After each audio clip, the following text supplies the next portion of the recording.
persiapan administratif, mental spiritual, fisik dan kesehatan calon jamaah haji sebelum berangkat ke Tanah Suci. Assalamualaikum warahmatullahi wabarakatuh. Ahlan wa sahlan di channel Lentera Hati Official. Teman-teman, perjalanan haji adalah salah satu momen paling berharga dalam hidup seorang muslim, dan persiapan yang matang adalah kunci untuk menjalani ibadah ini dengan lancar.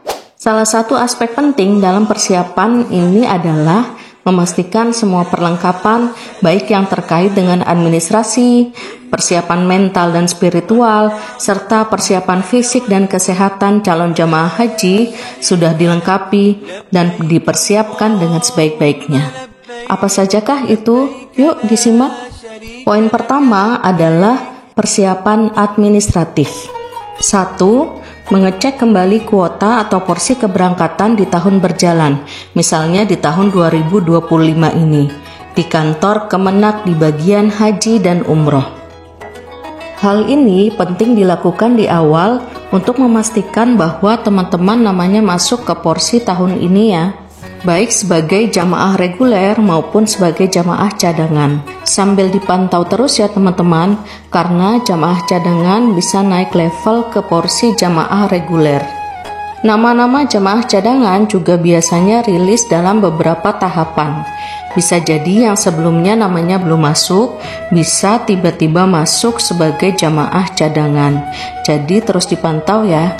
Yang kedua, jika memang porsi keberangkatannya adalah tahun ini, misal tahun 2025, maka calon jamaah haji harus benar-benar memastikan kapan jadwal cek kesehatan di puskesmas dan rumah sakit daerah. Teman-teman juga perlu memastikan kapan perlu melakukan pelunasan dan beberapa besaran biaya ongkos naik haji resmi yang ditetapkan oleh pemerintah dan melunasinya tepat waktu. Jangan sampai telat ya teman-teman. Yang ketiga, membuat paspor bagi jamaah haji yang belum memilikinya. Bagi yang sudah memiliki paspor, pastikan di paspor teman-teman sudah ada lembar perubahan nama, karena Arab Saudi mensyaratkan nama jamaah haji atau umroh terdiri dari 3 suku kata. Misalnya, Muhammad Husni Mubarak. Namun bagaimana jika namanya hanya terdiri dari 1 suku kata atau 2 suku kata? Maka calon jamaah bisa mencantumkan nama ayah dan kakek. Misalnya, namanya adalah Indah, nama ayahnya Zainuddin, nama kakek Hasan. Jadi perubahan nama yang ada di paspor untuk kebutuhan haji adalah Indah Zainuddin Hasan. Jika hanya ditambah nama ayah saja juga tidak apa-apa ya, kalau nama ayahnya terdiri dari lebih dari 1 suku kata. Semoga bisa dipahami ya teman-teman. Kalau belum paham bisa tanya di kolom komentar. Yang keempat, bagi jamaah haji yang baru pertama kali berangkat, bisa mencari KBIH atau kelompok bimbingan haji dan umroh di daerahnya masing-masing. Bergabung di KBIH akan memudahkan jamaah haji dalam persoalan administratif dan ibadah. Pihak KBIH umumnya bersedia membantu dan mendampingi baik yang berkenaan dengan persyaratan haji di tanah air maupun di Tanah Suci. Persiapan yang kedua adalah persiapan mental dan spiritual. Persiapan mental berkenaan dengan kesiapan hati, dan persiapan spiritual berkaitan dengan ibadah ilmu manasik haji, agar pelaksanaan haji dijalankan berdasarkan syariat. Yang pertama adalah belajar tentang rukun dan wajib haji. Sebagai calon jamaah haji, mempelajari tentang rukun dan wajib haji ini sangat penting. Pastikan teman-teman memahami tata cara pelaksanaan ibadah haji agar dapat melaksanakannya dengan benar. Link video tentang rukun dan wajib haji saya cantumkan di deskripsi ya teman-teman. Teman-teman bisa menyimak dan belajar di video yang pernah saya sajikan. Yang kedua, memperdalam pengetahuan tentang sejarah dan makna haji. Memperdalam pengetahuan tentang sejarah dan makna haji juga akan memperkaya pengalaman ibadah haji ya teman-teman. Teman-teman dapat belajar dari kisah-kisah inspiratif dari para ulama. Yang ketiga, memperkuat koneksi dengan Allah melalui ibadah dan doa. Persiapan mental dan spiritual dilakukan dengan memperkuat koneksi dengan Allah Subhanahu wa Ta'ala melalui ibadah dan doa.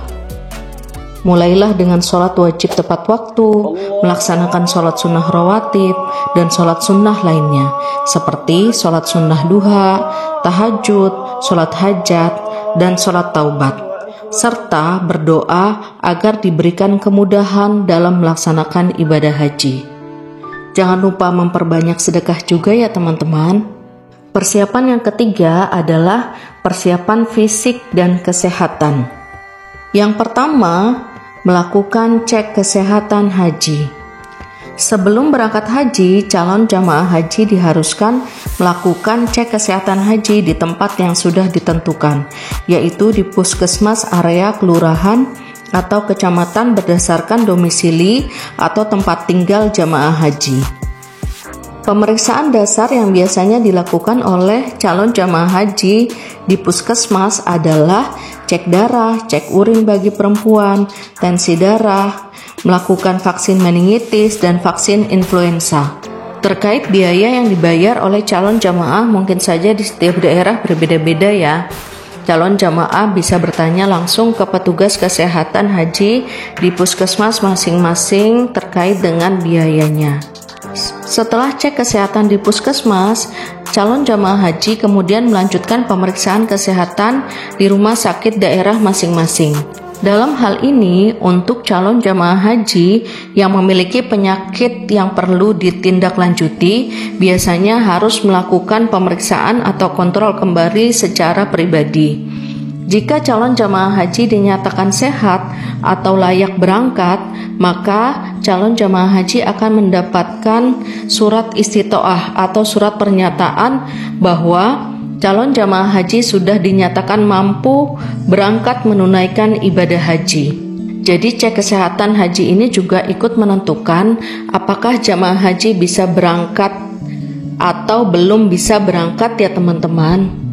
Tinjau dari faktor kesehatan calon jamaah haji.